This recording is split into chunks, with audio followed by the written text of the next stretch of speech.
Hello, lovely people. Here is your host back again. I just watched Saiyara today. I know I am a bit late, and now I want to share my thoughts with you after the intro. And please support me by hitting that subscribe button.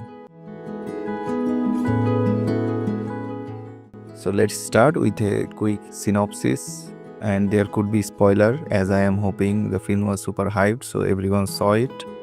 The film starts with the heroine who gets her heart broken. At the very beginning, she goes through that emotional low, and somewhere along the way, she meets the hero. At first, nothing much happens between them, but later, circumstances bring them together again. They start working closely, get to know each other, and eventually, as you can guess, love starts to grow. That's the setup without going into too much detail. Now, coming to the film itself, I would say it's a good one. It worked for me as a modern love story. The acting felt convincing, the songs were really nice, and the background music supported the emotions well.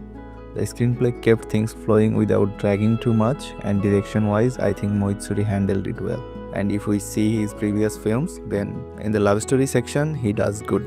One thing that stood out was how the movie balanced its emotional parts. It wasn't just about the love story in a cheesy way, there were moments of depth, moments of lightness, and moments where you could feel the struggle of the characters. I really like the songs. The songs actually added weight to the scenes rather than just being fillers. And it's a typical story for Mohit Suri films. In his films, the songs tends to be very good. Also, I felt the pacing was right. It didn't feel rushed, but it also didn't stretch unnecessarily. And visually, the film looked nice. The way the emotions were built up scene by scene, it gave me enough time to connect without feeling it like it was trying to hurt. Now, about the hype, honestly, maybe it was too overhyped. The way people were doing in the theaters, I expected something huge. What I got was good, well-made film, not a masterpiece, but it's still solid. So yeah, expectations versus reality played a little role here for me. But at last, I have a huge question in my mind. Here's where I am a little confused, and I want to ask you guys. I saw so many reels and posts of people going crazy in the theaters, fainting, crying, breaking down, like they had just lived through the biggest heartbreak of their lives.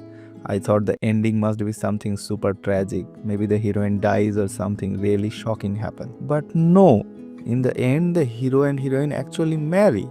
Yes, the heroine has Alzheimer's, which is heartbreaking. I get it. She forgets the hero, forgets the love they built, and even thinks she is still with her ex. That's tough, no doubt. But at the same time, they do end up together. They live with each other, they share their life, and they get their happily ever after in their own way. So, my question is, why did people react like this was the saddest ending ever? Why so much madness if the couple is still together? I don't fully get it. Maybe it's a generational thing. Maybe people connected differently with the struggle. Maybe Gen Z saw something I didn't. That's why I want to hear from you. If you are one of those who felt that extreme emotional reaction, please tell me in the comments. Why did this hit so hard for you? Because from my side, it was emotional. I understand. But not to that fainting in the theater level. So yeah, Saiyara for me is a good love story, worth a watch, but not perfect, but nicely made. And my big question remains, why did audiences react the way they did? Let me know what you think.